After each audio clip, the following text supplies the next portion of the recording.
Cleveland Cavaliers, Orlando Magic at Paul George, yan ang ating pag-uusapan. Final seconds. Bryant for the win. Bang! Mukhang may patutunayan itong Cleveland Cavaliers dito kay Kevin Garnett. Lalo at minamaliit nga ito ng nasabing Hall of Famer. Sinabi ba naman ni Kevin Garnett na meron daw sanang identity itong Cleveland Cavaliers, pero hindi nga daw nila isinusuot or ginagamit palagi. Kaya naman para pa kay Kevin Garnett ay sa Orlando Magic siya sa pagkakataon na ito. Dahil na raw kana Paolo Banchero at sa Wagner's brother. Yan nga mga idol ang sinabi nitong si Kevin Garnett para sa Cleveland Cavaliers. Alam naman natin na sa kanilang series ay nakakalamang dito ang Cavaliers, lalo at 2-0 nga kaagad ang naging standing nila laban sa Orlando Magic. Kaso pagdating sa home court ng Magic ay tinambakan sila ng mga ito sa Game 3 at Game 4. Pagdating naman sa Game 5 ay kamuntikan pa ang Cavaliers pero nagawa pa rin nilang manalo sa dikit na laban.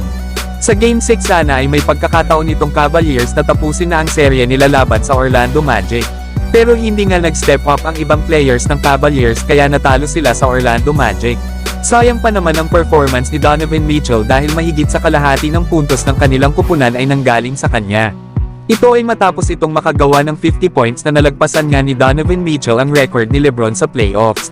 Kaya naman sa Game 7 kung hindi pa rin mag-e-step up ang ibang mga role players ng Cavaliers para tulungan sa opensa si Donovan Mitchell, ay panigurado na magagawa silang ma-upset ng Orlando Magic. Lalo at may gustong patunayan itong sila Paolo Banchero at ang Wagner brothers. Samantalang Paul George mas maganda pa daw ang future kung pipiliin nito ang Orlando Magic kesa sa Sixers. Lalo at wala nga daw masyado ang aalis sa kanilang mga players para sa next season. Isa pa ay year 10 na daw nitong si Joel Embiid at sa kanyang ang pamumuno sa kanilang kupunan. Ay palagi na nga lang silang natatalo sa playoffs at hindi man lang magawang makarating ng conference finals. Kaya kung may dapat man piliin itong si Paul George ay itong Orlando Magic na. Lalo at ang kanilang mga players ay mga bata pa at talented. Kaya hindi na mahihirapan pa si Paul George na buhatin ang Orlando Magic kung dito man ito mapupunta. May pagkakataon kasi si Paul George sa off-season na maging free agent lalo at may player option ang susunod na kontrata nito.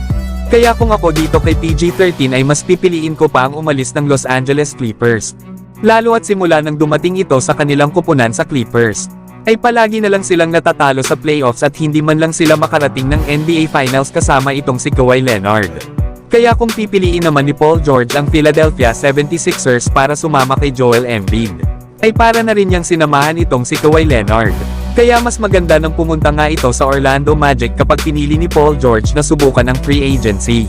Pero kayo mga idol, kung kayo ang tatanungin saan nyo gusto mapuntang kupunan next season itong si Paul George,